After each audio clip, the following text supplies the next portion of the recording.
اور جب میرے بندے آپ سے میرے بارے میں سوال کریں تو کہہ دیجئے بے شک میں قریب ہوں، میں پکارنے والے کی پکار کا جواب دیتا ہوں جب وہ مجھے پکارے۔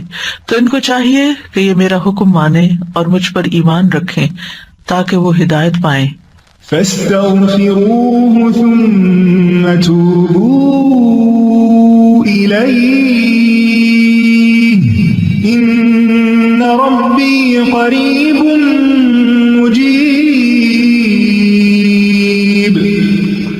سو اس سے بخشش مانگو پھر اس کی طرف پلٹ آؤ، یقیناً میرا رب قریب ہے، قبول کرنے والا ہے۔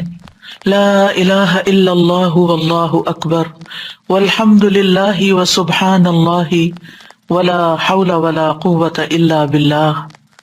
اللہم صلی علی محمد وعلی آل محمد کما صلیت علی ابراہیم وعلی آل ابراہیم انک حمید مجید۔ اللہم بارک علی محمد وعلی آل محمد کما بارکت علی ابراہیم وعلی آل ابراہیم انک حمید مجید۔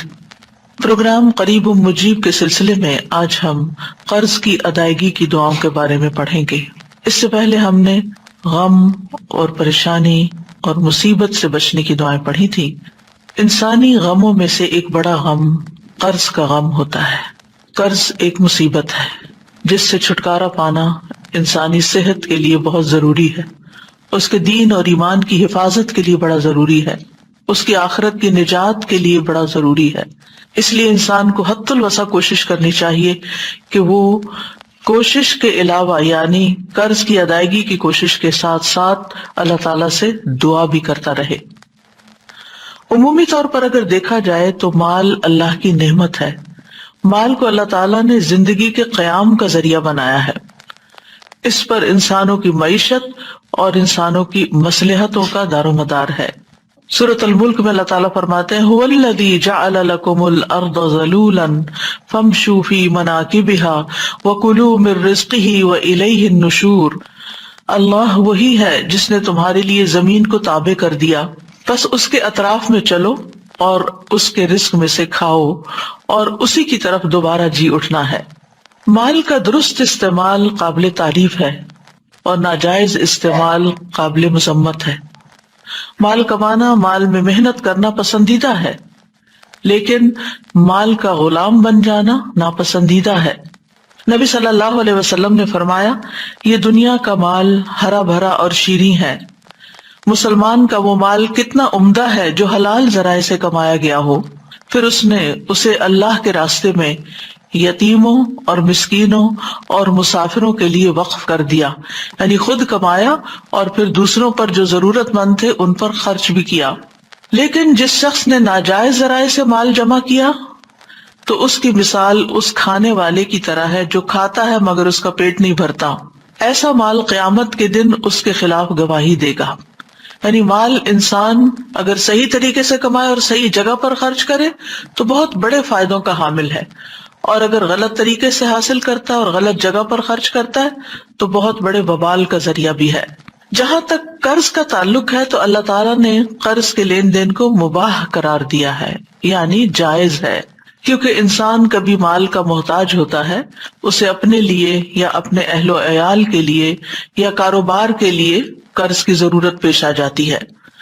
تو اس لیے ہمارے دین نے اس چیز کو جائز قرار دیا کہ انسان ایک دوسرے سے قرض کا لین دین کر سکے، اور خصوصاً قرض لینے کی اجازت دے دی، لیکن اس کے ساتھ ساتھ اس کے شرائط اور اس کے آداب بھی متعین کیے کہ قرض دینے والے اور قرض لینے والے کو دینی اور دنیاوی خطرات سے محفوظ رکھا جا سکے۔ قرآن مجید میں قرض کے احکام کے بارے میں تفصیلی ہدایات سورۃ البقرہ کی آیت نمبر 282 میں آتی ہیں، جو ایک طویل آیت ہے۔ اس میں اللہ تعالیٰ نے تمام احکامات واضح کر دیے ہیں کہ اس سلسلے میں کیا کرنا چاہیے اور کیا نہیں کرنا چاہیے۔ یا ایھا الذین آمنوا اذا تداینتم بدین الی اجل مسمی فاکتبوہ، اے لوگو جو ایمان لائے ہو، جب تم ایک مقرر وقت تک کے لیے آپس میں قرض کا لین دین کرو تو اسے لکھ لیا کرو۔ تو یہ پہلی ہدایت ہے، اور اس کے بعد اور بھی دیگر ہدایات ہیں جو قرض کے لین دین کرنے والے قرآن مجید کی اس آیت سے پڑھ کر سمجھ سکتے ہیں۔ جہاں تک قرض دینے کی بات ہے، یعنی قرض دینا، ایک ہے قرض لینا اور ایک ہے قرض دینا، تو اللہ سبحانہ و تعالی ہر رات، تہائی رات کو قرض دینے کے لیے پکارتا ہے۔ ابو ہریرہ کہتے ہیں کہ رسول اللہ صلی اللہ علیہ وسلم نے فرمایا کہ اللہ آدھی رات یا رات کے آخری تہائی حصے میں آسمان دنیا پر نزول فرماتا ہے اور فرماتا ہے کون ہے جو مجھ سے دعا کرے تو میں اس کی دعا قبول کروں، یا وہ مجھ سے سوال کرے تو میں اس کو عطا کروں۔ پھر فرماتا ہے کون ایسے رب کو قرض دے گا جو نہ تو فقیر ہے اور نہ کسی کا حق مارنے والا ہے۔ گویا اللہ سبحانہ تعالیٰ کے راستے میں خرچ کرنے کو اللہ تعالیٰ اپنے ذمہ بطور قرض لیتے ہیں، یعنی کون ہے جو اللہ کے راستے میں دے گا۔ تو یاد رکھیے، بندوں کو قرض دینا صدقے کی قسم ہے۔ رسول اللہ صلی اللہ علیہ وسلم نے فرمایا کل قرض صدقہ، ہر قرض صدقہ ہے۔ ابن مسعود سے روایت ہے کہ نبی صلی اللہ علیہ وسلم نے فرمایا جو مسلمان بھی دوسرے مسلمان کو دوبارہ قرض دے تو اسے ایک مرتبہ اتنا مال صدقہ کرنے کا ثواب ملے گا، یعنی ڈھیر مال صدقہ کرنے کا ثواب ملے گا۔ یعنی جس نے 2 بار قرض دیا، ایک بار آیا بندہ اس کو دے دیا، پھر دوسری بار آ گیا پھر دیا، تو اس کو اتنا مال، یعنی ایک مرتبہ جو دیا گویا اس نے وہ صدقے میں دے دیا۔ پھر ایک اور روایت کے مطابق گردن آزاد کرنے، یعنی غلام کو آزاد کرنے کے برابر ثواب ہے۔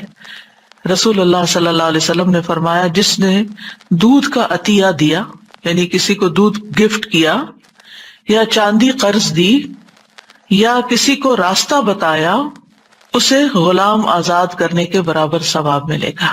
کسی کو دودھ پلانا یا قرض دینا یا پھر راستہ بتانا، یہ بھی بہت بڑا کام ہے، کیونکہ عام طور پر جب انسان اپنے کاموں میں مصروف ہوتا ہے اور اس سے کوئی پوچھ لے کہ یہ کام کیسے کیا جاتا ہے، یہ اس جگہ کیسے پہنچ سکتے ہیں، پہلے تو انسان کو گھر سے باہر کے سفر پہ راستہ نہیں ملتا تھا، اور اب تو ہمیں اپنے گیجٹس کے اندر بہت سے راستے تلاش کرنے پڑتے ہیں۔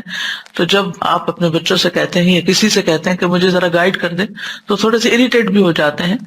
تو مراد یہ ہے کہ کسی بھی انسان کی مدد کرنا اس طور پر کہ وہ اپنی منزل تک پہنچ جائے، یہ بھی صدقہ ہے اور غلام آزاد کرنے کے برابر ثواب ملتا ہے۔ قرض کا اجر جنت کے دروازے پر لکھا ہوا ہے۔ ابو امامہ سے روایت ہے کہ رسول اللہ صلی اللہ علیہ وسلم نے فرمایا ایک آدمی جنت میں داخل ہوا، وہ کیا دیکھتا ہے کہ اس کے دروازے پر لکھا ہوا ہے کہ صدقہ کا ثواب 10 گنا اور قرض کا ثواب 18 گنا ہے، اور یہ ڈیپینڈ کرتا ہے کہ کس نیت اور کتنے اخلاص کے ساتھ دیا، پھر اس کے مطابق زیادہ کم بھی ہو جاتا ہے۔ اس کی بنیادی وجہ کیا ہے؟ کیونکہ صدقہ تو انسان اپنے دل کی خوشی کے ساتھ دیتا ہے، یعنی صدقہ کرنے کے لیے آپ کو کوئی مجبور نہیں کرتا، اور جتنا آپ کے پاس ہوتا ہے خاموشی کے ساتھ آپ صدقہ کر دیتے ہیں اور آپ کو ایک عجب طرح کی خوشی ہوتی۔ لیکن جب کوئی قرض مانگنے آتا ہے، کوئی قرض کا سوال کر بیٹھتا ہے، تو انسان کا دل کچھ نہ کچھ ضرور تنگ پڑتا ہے کہ اب میں اپنی ضروریات میں سے نکال کر اپنا مال اس کو دے دوں، مجھے کیا ملے گا؟ اسی لیے آپ دیکھیے کہ سود کی لعنت ایجاد ہوئی کہ میں نے اگر اپنا مال کسی کو دیا ہے تو مجھے دنیا میں ہی انسٹنٹ اس کا فائدہ ملنا چاہیے، یہیں پر مجھے اس کے اوپر کچھ نہ کچھ پرسنٹیج واپس ملنی چاہیے، اور اس چیز کو ریجیکٹ کیا گیا، اس کو ناپسندیدہ قرار دیا گیا، اس کو حرام قرار دیا گیا۔ تو بہرحال آج ہم انشاءاللہ پڑھیں گے وہ دعا جو قرآن مجید میں بھی آتی ہے اور اس کا کچھ حصہ سنت سے بھی ہے، جس کے پڑھنے سے قرض ادا ہو جاتا ہے۔ ارشاد باری تعالیٰ ہے قل اللهم مالك الملك تؤتي الملك من تشاء وتنزع الملك ممن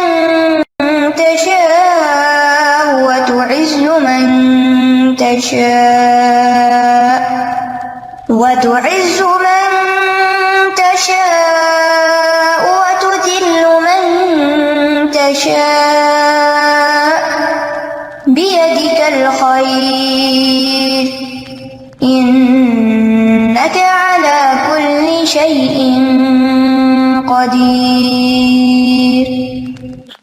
آیت کے آخر میں آتا ہے رحمان الدنیا والآخرہ ورحیمہما تعطیہما من تشاء وتمنع منہما من تشاء ارحمنی رحمتا تغنینی بہا عن رحمت من سواک.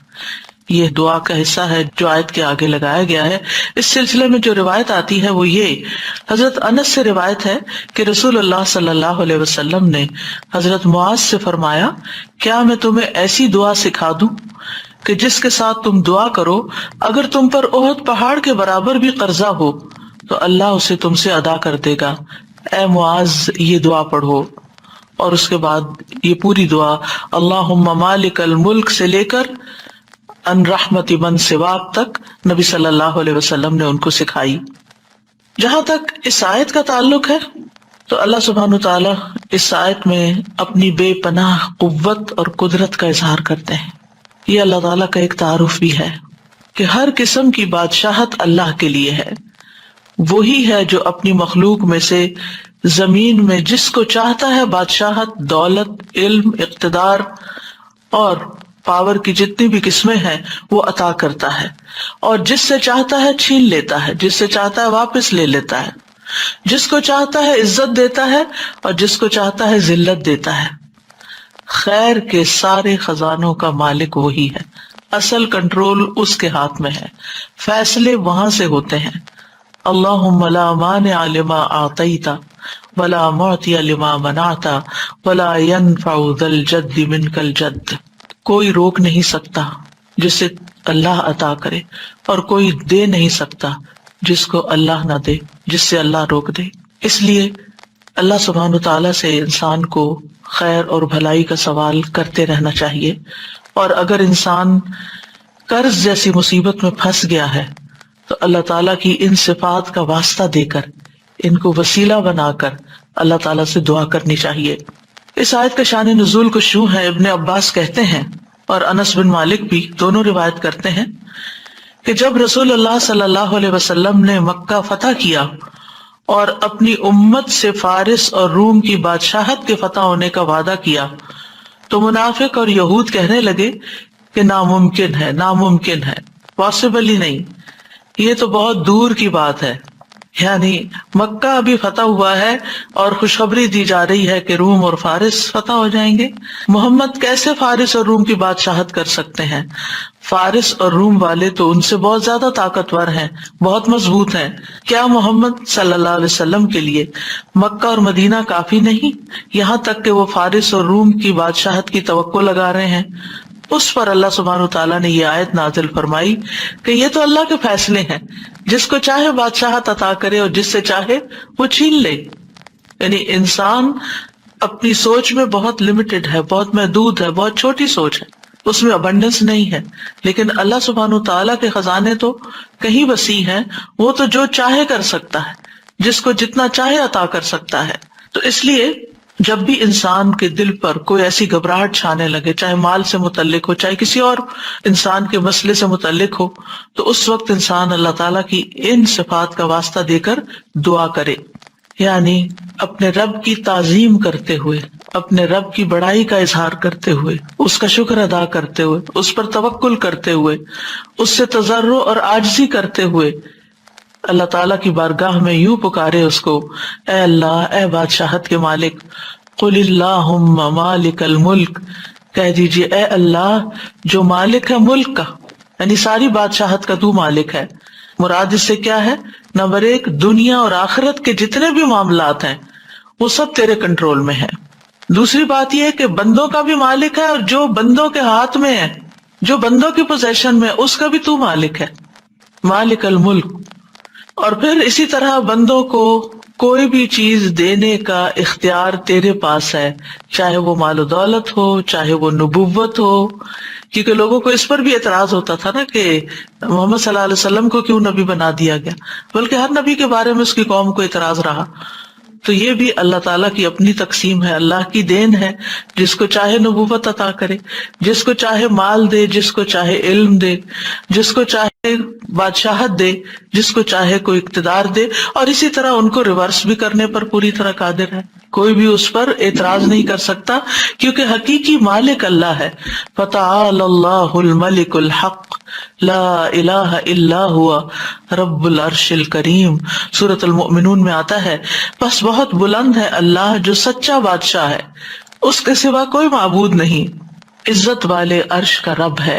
زمین و آسمان کی ہر چیز کا مالک ہے، چھوٹی چیز ہو یا بڑی چیز ہو، چاہے آسمان پہ نظر آنے والے سورج اور چاند، آج صبح اگر چاند آپ نے دیکھا ہو تو چاہے دن کو نکلا ہوا سورج ہو، رات کو نکلا ہوا چاند ہو، فل مون ہو، سارے کے سارے جو ہیں وہ رات ہو دن ہو، یہ اللہ تعالیٰ نے ان کو مسخر کر رکھا ہے، سب اس کے حکم کے مطابق چلتے ہیں اور اسی کے مطابق طلوع ہوتے ہیں اور غروب ہوتے ہیں.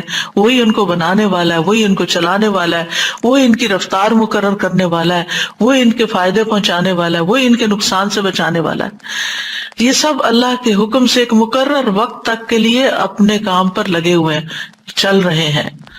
اور پھر ذالکم اللہ ربکم لہ الملک، یہ ہے اللہ تمہارا رب جس کے لیے ساری بادشاہت ہے.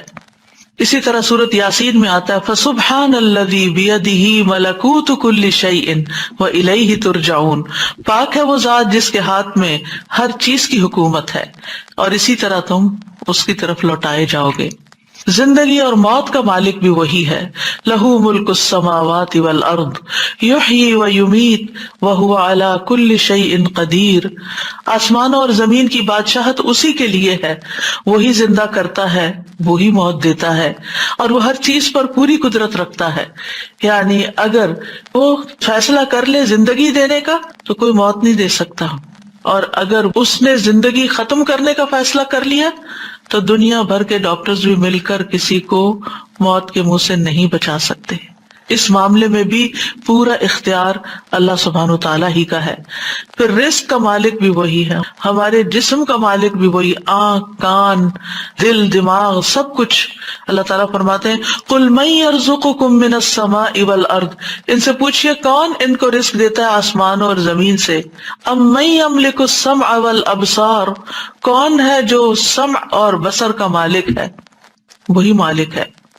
وَمَن يُخْرِجُ الْحَيَّ مِنَ الْمَيِّتِ وَيُخْرِجُ الْمَيِّتَ مِنَ الْحَيِّ وَمَن يُدَبِّرُ الْأَمْرَ فَسَيَقُولُونَ اللَّهُ فَقُلْ أَفَلَا تَتَّقُونَ. کون ہے جو زندہ کو مردہ سے اور مردہ کو زندہ سے نکالتا ہے؟ کون ہے جو تدبیر کرتا ہے سارے معاملات کی؟ وہ ضرور کہیں گے کہ اللہ. تو کہہ دیجئے کیا پھر تم ڈرتے نہیں ہو؟ یعنی جس رب کے اختیار میں یہ ساری چیزیں ہیں، ذرے سے لے کے پوری کائنات تک، عرش تک، ہر چیز کا مالک وہ ہے، تو پھر کیا فرض بنتا ہے کہ اس کی طرف رجوع کیا جائے، اس سے مانگا جائے اور اس کی عظمت کا احساس دل میں رکھا جائے، اسی کو سب سے بڑا سمجھا جائے.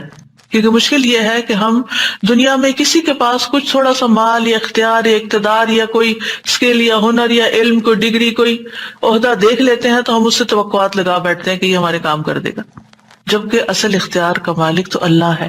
اس لیے ہر معاملے میں اس کو پکاریں. لوگ آپ کے ساتھ انصاف کریں تب بھی، لوگ آپ کے ساتھ ظلم کریں تب بھی اسی کی طرف رجوع کریں. اور نبی صلی اللہ علیہ وسلم نے فرمایا لا مالک الا اللہ عز وجل، اللہ عز وجل کے سوا کوئی مالک نہیں ہے. پھر یہ کہ اس کی ملکیت میں کوئی شریک بھی نہیں ہے، یعنی نہ صرف یہ کہ مالک ہے بلکہ کلی مالک ہے، کوئی اس کا شریک نہیں. الذی لہ ملک السماوات والارض ولم یتخذ ولدا ولم یکن لہ شریک فی الملک. وہ ذات کے اسی کے لیے ہے آسمانوں اور زمین کی بادشاہت، اور اس نے نہ کوئی اولاد بنائی ہے اور نہ کبھی بادشاہت میں کوئی اس کا شریک رہا ہے. اللہ کے سوا کوئی بھی ایسا نہیں کہ جو کسی چیز کا حقیقی مالک ہو. یہ وقتی طور پر جو چیزیں ہماری ملکیت میں دے دی گئی ہیں، جن چیزوں کی کنجیاں ہمارے ہاتھ میں دے دی گئی ہیں، یہ صرف ٹیمپرریلی ہے. جب آپ اس دنیا میں نہیں ہوں گے تو اس میں سے کوئی کسی بھی چیز پر آپ کا اختیار نہیں ہوگا. جب تک آپ زندہ ہوتے ہیں، آپ مثلاً خود کمانے والے ہوتے ہیں، اپنی اولاد پہ خرچ کر رہے ہوتے ہیں، آپ اپنی اولاد کو پاکٹ منی بھی دیتے ہیں تو آپ ان کو ساتھ انسٹرکشنز دیتے ہیں کہ یہ اس طرح اور اس طرح خرچ کرنا اور ان کاموں میں نہیں لگانا. لیکن انسان کی وفات کے بعد جب اس کا مال تقسیم ہوتا ہے تو اس کی انسٹرکشن کہاں ہوتی ہے؟ کچھ بھی نہیں کہہ سکتا. پھر اولاد چاہے تو صدقہ کر دے، اولاد چاہے تو کسی غلط کام میں لگا دے، کچھ بھی کرے، پھر آپ کا تو کوئی اختیار نہیں. ہمارا اختیار ہمارے جسم پر یعنی آنکھوں کانوں پر، یا ہماری اولاد پر کسی حد تک، یا ہمارے مال پر کسی حد تک، یہ صرف اور صرف چند دن کی بات ہے جو دنیا کا کچھ حصہ ہے، اور یہ بھی اصل میں اللہ نے دے رکھا ہے. اور اس میں بھی ہم پوری طرح کلی طور پر مالک نہیں ہوتے، یعنی اس میں بھی صرف اتنے کے مالک ہے جتنا اللہ کا اذن ہوتا ہے. باقی چیزیں ہوتے ہوئے بھی، بہت کچھ کرنا چاہتے ہوئے بھی ہم کر نہیں پاتے کیونکہ اللہ کا اذن نہیں ہوتا. اور قرآن مجید میں بار بار اس بات کی تردید کی گئی ہے کہ غیر اللہ کسی چیز کے مالک نہیں ہیں. لا یملکون لکم رزقا، وہ تمہارے رزق کے مالک نہیں. لا یملکون مثقال ذرۃ فی السماوات ولا فی الارض، وہ آسمان و زمین میں ذرے کے برابر بھی کسی چیز کے مالک نہیں. اب یہ ہے کہ اللہ سبحانہ وتعالیٰ کے مالک ہونے کا تقاضا کیا ہے کہ ہم اس کو مالک سمجھیں، اس کی طرف رجوع کریں، اس سے دعا کریں، اپنی محتاجی اور فقر کا اظہار اس کے سامنے کریں. نبی صلی اللہ علیہ وسلم نے فرمایا جب رات کا ایک تہائی حصہ گزر جاتا ہے تو اللہ تعالیٰ آسمانی دنیا پہ نزول فرماتے ہیں اور اعلان کرتے ہیں میں ہوں بادشاہ، میں ہوں بادشاہ، کون ہے جو مجھ سے دعا کرے کہ اسے قبول کر لوں، کون ہے جو مجھ سے سوال کرے کہ میں اس کو عطا کر دوں، کون ہے جو مجھ سے بخشش طلب کرے تو میں اسے بخش دوں. اور یہ اعلان مسلسل طلوع فجر تک ہوتا رہتا ہے، یعنی جب تک فجر کی اذان نہیں ہو جاتی یہ اعلان ہوتا رہتا ہے.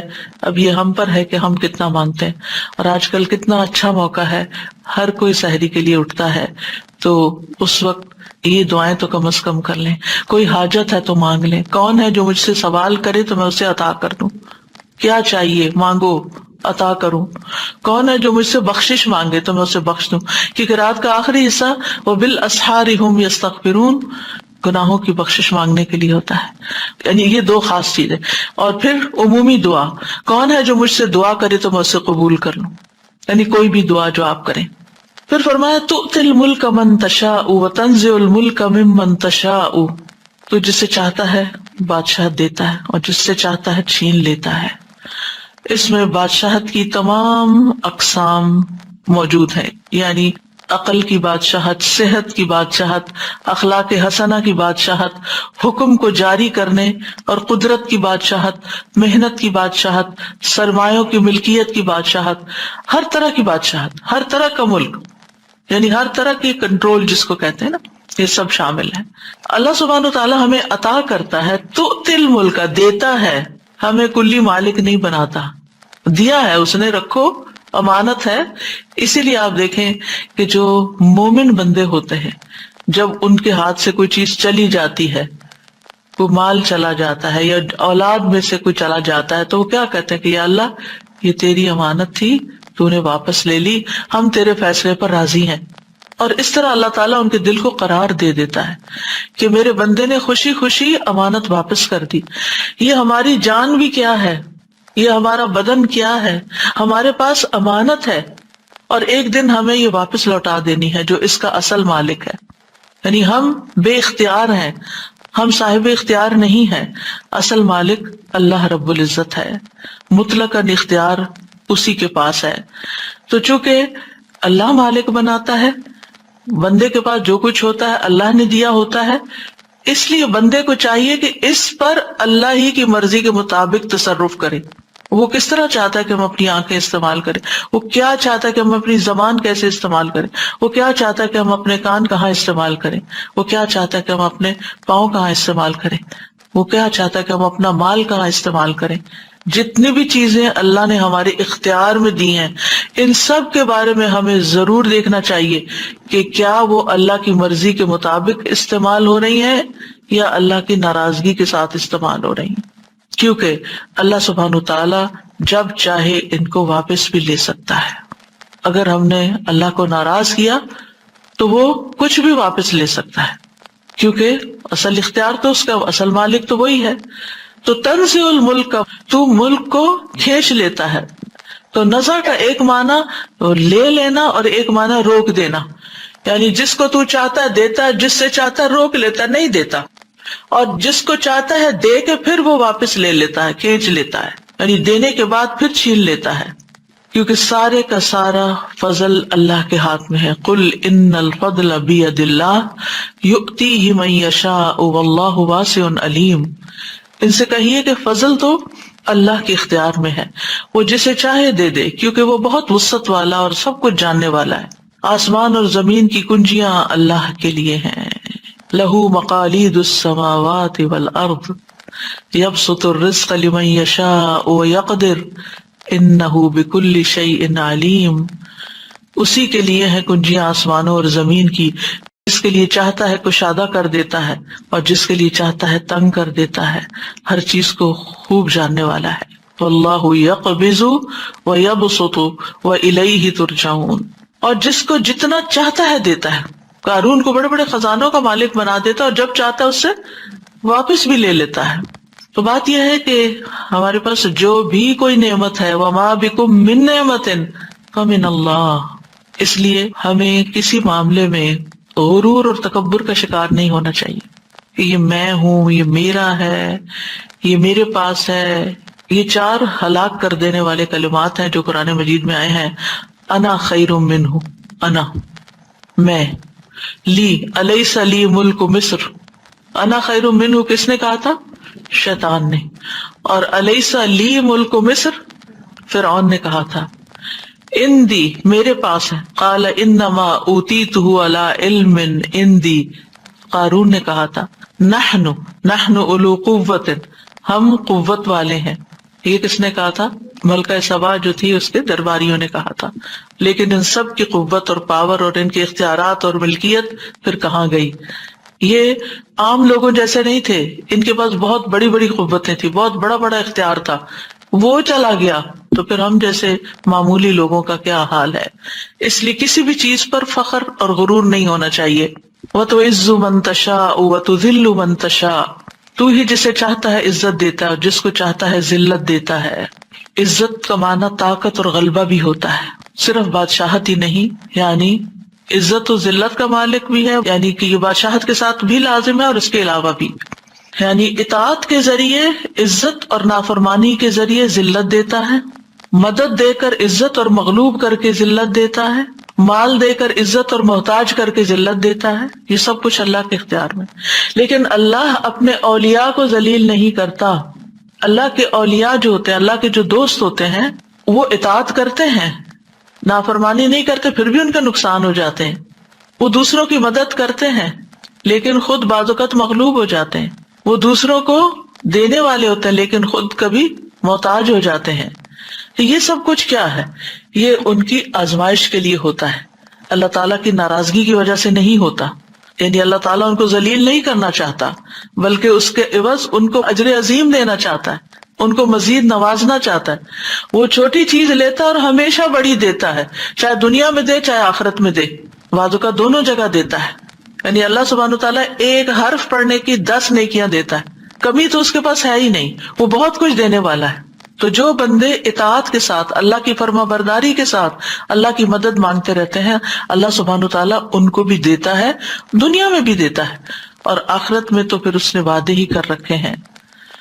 اس کے برعکس جب انسان خود پسند بنتا ہے اور اکڑتا ہے اور غرور کرتا ہے اور بڑی بڑی باتیں زبان سے نکال لیتا ہے تو بعض اوقات پھر کیا ہوتا ہے، اللہ تعالیٰ اس کو بے یار و مددگار چھوڑ دیتے ہیں، اس کو ذلت سے دوچار کر دیتے ہیں۔ بیدک الخیر، خیر تو صرف تیرے ہاتھ میں ہے، یعنی ہر طرح کی خیر اللہ کے پاس ہے۔ اور ید کا لفظ یہاں پورے مکمل کنٹرول کے لیے بھی ہے نا، یعنی اللہ کے ہاتھ میں، کسی اور کے ہاتھ میں نہیں۔ خیر کیا ہوتی ہے؟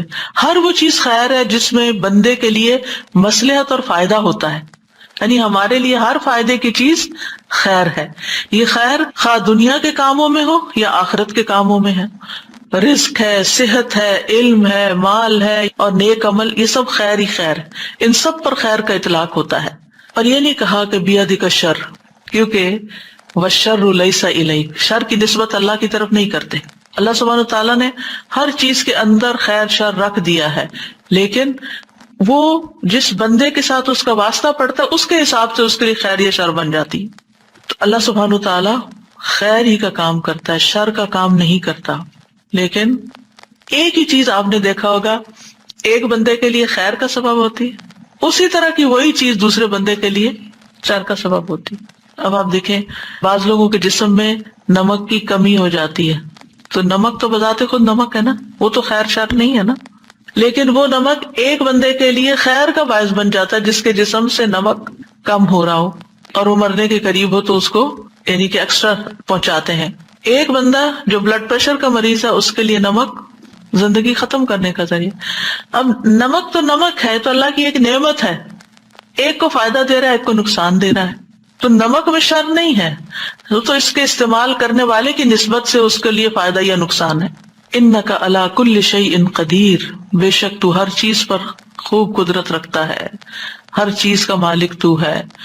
تو پھر جب ہر چیز پر قادر وہ ہے تو ہمیں اپنے معاملات اللہ کے سپرد کر دینے چاہیے، اور پھر اس بات پر پورا یقین رکھنا چاہیے کہ سارے اختیارات، ہر قسم کی بھلائی اس کے ہاتھ میں ہے اور کمال قدرت کا مالک ہے۔ اس لیے اپنے قرضوں کی ادائیگی میں بھی، مالی مشکلات میں بھی اسی کی طرف رجوع کرنا چاہیے اور اس سے دعا کرنی چاہیے۔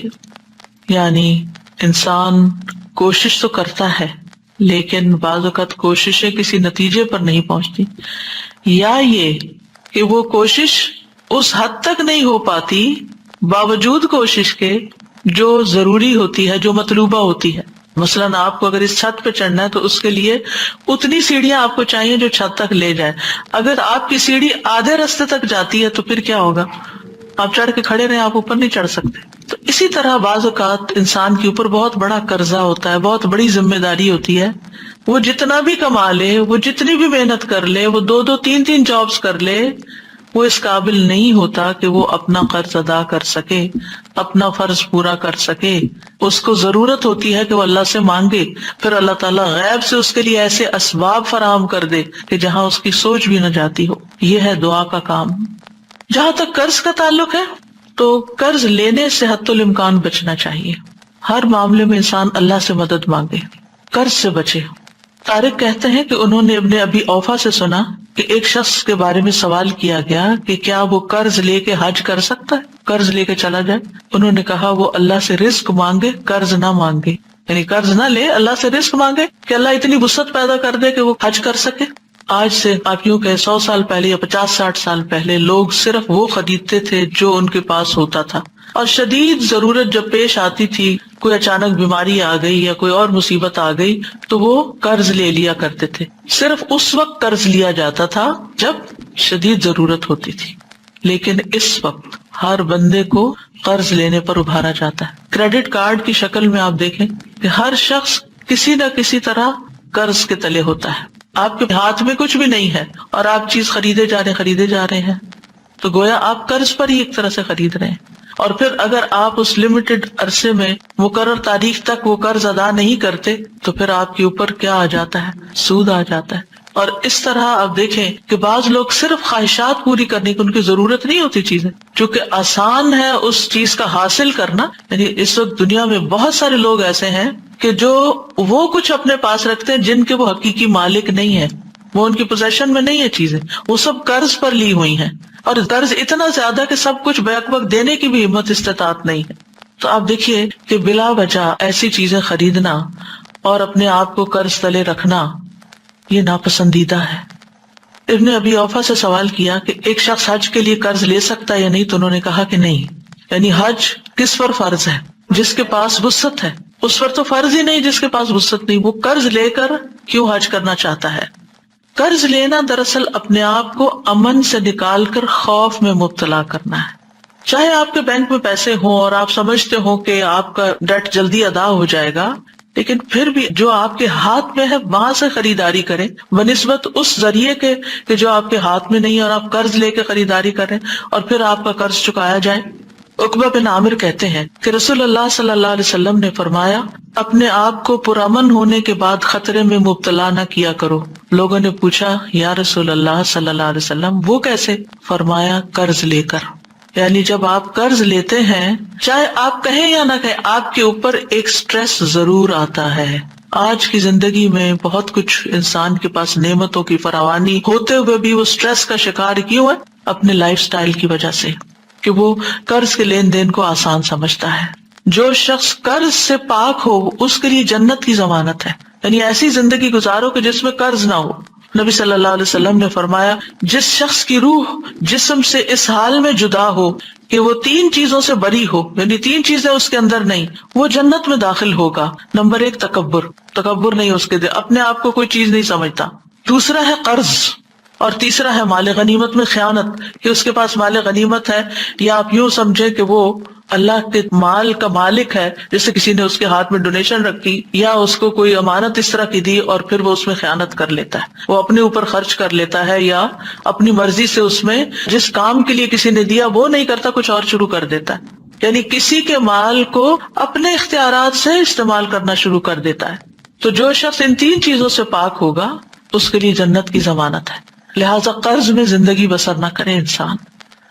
ہاں اگر کسی کے پاس کوئی شرعی مقصد ہو تو اس کے لیے قرض لینے کا جواز ہو سکتا ہے، یعنی شرعی طور پر ضرورت مند ہے.